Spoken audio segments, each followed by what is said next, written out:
Ba dito, mixed emotions tayo dito eh, na medyo nakakaramdam tayo ng ganito, pero naawa naman tayo at the same time. Matagal pero, siya kasing tinago eh. Di ba? Ganun. well, anyway, next topic na, eto na, Kim Chu. Pinuna na pinahiya pa ang ate Lakam niya kaysa patawarin after ilang buwang intriga ay formal ng kinasuhan ni Kim Chu si Lakam ng qualified debt. Sa tuloy ng netizens, ang kapatid ay kapatid habang buhay kahit pa na magkasala ito. Hindi yan totoo. I beg to disagree. Hindi yan totoo. At nakita naman natin, alam naman natin Ay, wait na lang, ang haba-haba. Ano lang, Sige. ano ko lang, disclaimer ko lang. Kasi syempre, may mga magsasabi nga, ang kapatid ay kapatid, kadugo. Kanya-kanya po tayo ng experience. Ako to, personally, sinasabi ko yan na hindi po lahat ganon ang nangyayari sa bawat pamilya.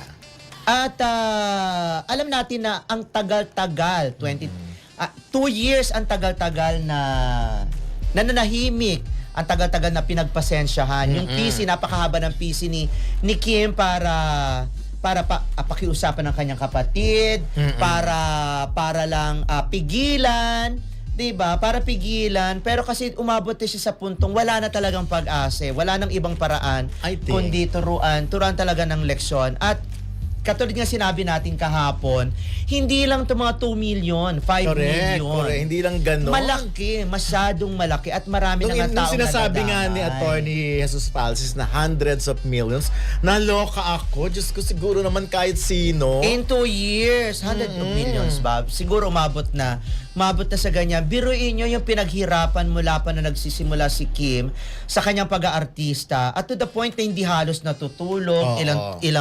Ilang oras lang ang tulog nitong batang to. At from one trabaho to another, ganun ang ginagawa niya para lang ma-secure ang kanyang kinabukasan at para lang ma-maintain yung kanyang negosyo, and then yung iba pa pala according pero hindi po natin sinasabing totoo to, nababasa lang natin at naririnig lang natin na pati pala yung mga kasama sa trabaho, yung nasa negosyo, yung mga kasambahay, meron palang mga di umano'y pagnanakaw pa. Hindi, yun ang ano, kasi ako nakakaharap ko si Lakambini eh. So, pag kino-connect mo yung mga sitwasyon, parang iniisip ko, si Lakambini kasi medyo mahihain in person. Maliit siya na babae. Parang in contrast kay Kim Chu yung dating nila. Pero, kasi siya yung lagi lang nasa side. Pero kaya lang, well, may mga dokumento. Tsaka syempre, no, knowing Kim, hindi niya talaga papaabutin sa ganyan yan. Kung hindi talaga kailangan niya nang humanap ng tamang solusyon. Kasi mahirap naman nung nag-usap na pala, 'di ba? Nag-usap na nung November. Kinuwento naman, I'm sure nasa affidavit 'yun ng nung nag-file si Kim. So kaya lang talagang parang hindi natitigil. Marami kaming, to be honest, marami akong kakilala nang sabi nga ay gambling ang dahilan. Marami talaga akong kakilala na nalulong sa pagsusugal. Hirap na hirap talaga silang makaahon or itigil. Ang feeling ko kasi yung pag-uusap na yon nung November, hindi yun para bigyan ng chance sila Cam, kundi para inform lang sa kanya na magsasampa kami ng kaso ganito at magsasampa kami ng kaso at wala na tayong magagawa Kasi kasi maraming attempt, Ray, for settlement sana. Ganon. Kaya lang syempre, wala nang Wala kung na. talo na lang, anong pa ibabalik. hindi sigurado yun nakiusap na si Kim noon pa bago pa nangyari yung correct. November. Nakiusap na siya kasi remember nung nagpunta si Kim sa Tagaytay, kasama niya, di ba, yung kanyang Tagaytay ba to or sa Cebu? Kasama niya si ano ba yan, yung kanyang kapatid na si Hani ba? Yung boss niya Yung kapatid nasa, na babae. yung nasa Cebu. Oo. Okay. Yun yung time, pagkakaalam ko, yun yung time na nag-usap sila ni Lakam.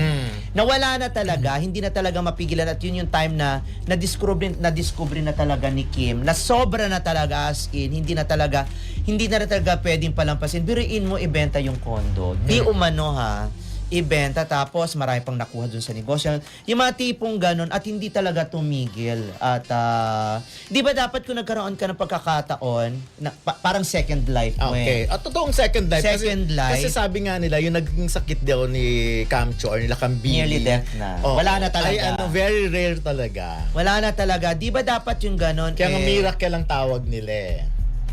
Na nabuhay. Grabe yung sakripisyo ni Kim ng mga Yes. Ang laki ng ibinayad niya sa ospital at yung pagbabantay niya din sa kapatid niya. Yun nga yung emotional pa- torture na nararamdaman mong ganun. Correct. Tapos hindi mo pa na-realize na dapat sana nilaan mo na lang sa yun nga, sa pagpapatakbo ng tama sa negosyo. Yes, pagtulong. Or pagtulong, di ba yung advocacy mo, dapat kan hindi nagwalda si...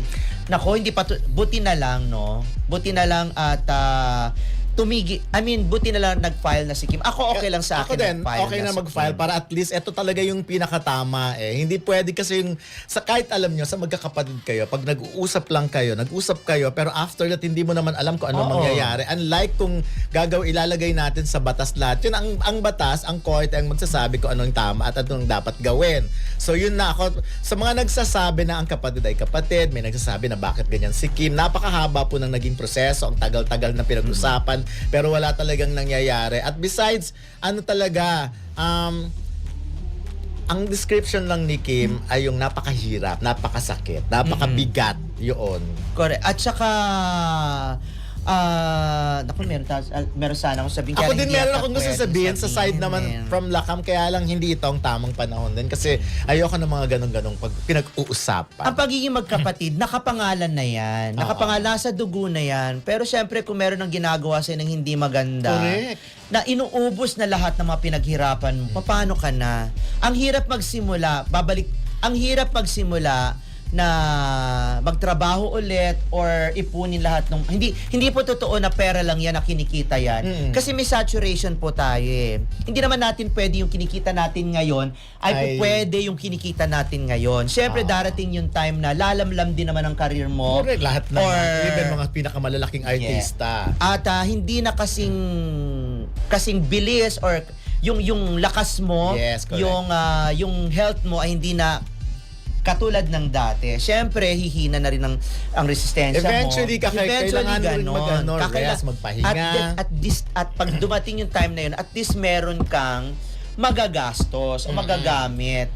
Yung pang araw-araw. Pero kung yun naman ay nalima, so paano ka na? Hindi ka na pwedeng bumalik ulit sa dati. Oo nga. Ganon. Siguro Anyway, aminin natin, hindi naman bumabata na si Kim, di ba? Sabi nga, marami nga nagsasabi, ito yung age ni Kim na dapat mag-asawa na siya, magkaroon na ng anak. Kaya lang, inuuna niya nga yung career, yung family niya, di ba? So, kailangan niya ding maging, maging settle ng maayos lahat ng mga kapatid niya. Buti na lang may mga kapatid pa rin si Kim na nakaalalay, no? Napakaswerte ng mga kapatid ni Kim sa totoo Correct. lang. Napakaswerte. Kaya hindi ko ma-imagine kung paano umabot sa ganito at hindi man lamang naisip nila Cam, kung totoo na hindi man lamang naisip nila Cam na nakita niya naman yung sakripisyo ng kapatid niya. Nakita niya na mula pa nung first day na pumasok sa showbiz si Kim hanggang sa sitwasyon ngayon kung saan grabe magtrabaho. Di ba dapat nakonsensya ka naman? Bakit mo gagastusin o lulusin yung perang hindi mo naman pinaghirapan? Hindi ka naman deprive eh. Ibig sabihin, Oo naman, hindi deprive. Hindi ka deprive. Ibig sabihin, kung ano ang meron kay Kim, meron ka rin. Oo nga.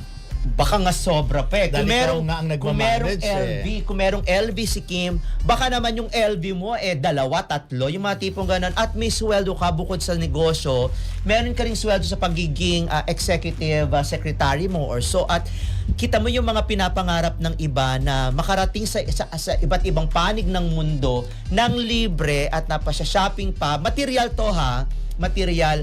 Hindi na nakukuha ng iba yun, pero ikaw nakukuha mo.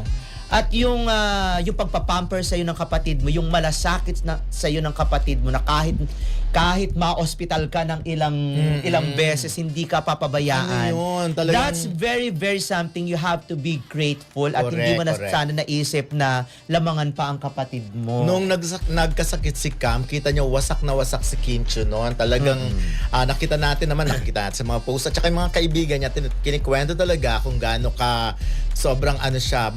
Talagang yun nga, wasak, malungkot na malungkot. Ang balitang ito tungkol kay Kim Chiu ay nagpapakita ng isang emosyonal at komplikadong sitwasyon sa pagitan niya at ng kanyang kapatid. Kung tama ang pagkakaintindi, pinuna niya ang kanyang kapatid sa halip na agad patawarin at mas pinili niyang ipahayag ang kanyang pagkadismaya o pagkabigo kaysa basta-basta na lang magpatawad.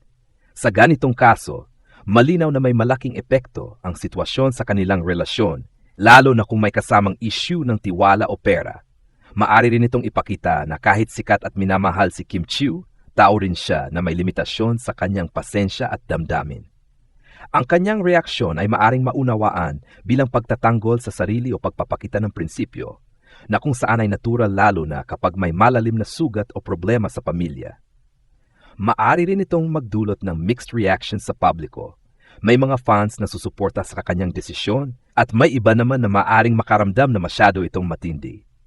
Sa huli, ito ay nagpapakita na kahit sa mundo ng showbiz, ang personal na buhay at emosyon ay napakakomplikado at hindi laging maayos sa simpleng patawad. Nakakalungkot man isipin, pero malinaw na ang sitwasyon ni Kim Chiu at ng kanyang kapatid ay puno ng emosyon at komplikasyon.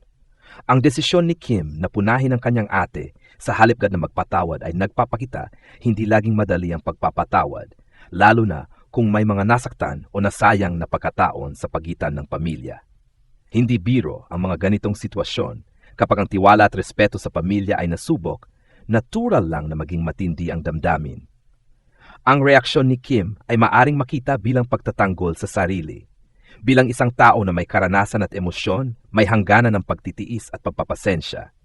Ipinapakita rin nito na kahit sikat siya at maraming humahanga sa kanya, tao rin siya at may karapatan sa kanyang damdamin. Mahalaga rin ang kanyang pagpapahayag ng saloobin, isang hakbang patungo sa paglilinaw at pagharap sa problema sa halip na palaging tahimik o sumuko. Sa mata ng publiko, maaring magkaroon ng halo-halong reaksyon. May mga fans na susuporta sa kanyang pagiging matapang at tapat sa kanyang nararamdaman. At may iba naman na maaring makaramdam na matindi o masyadong mahigpit ang kanyang ginawa. Gayunpaman, ang pinakamahalaga ay ang kanyang personal na pagproseso sa sitwasyon at ang kanyang desisyon ay dapat igalang bilang bahagi ng kanyang karapatan bilang tao at bilang kapatid.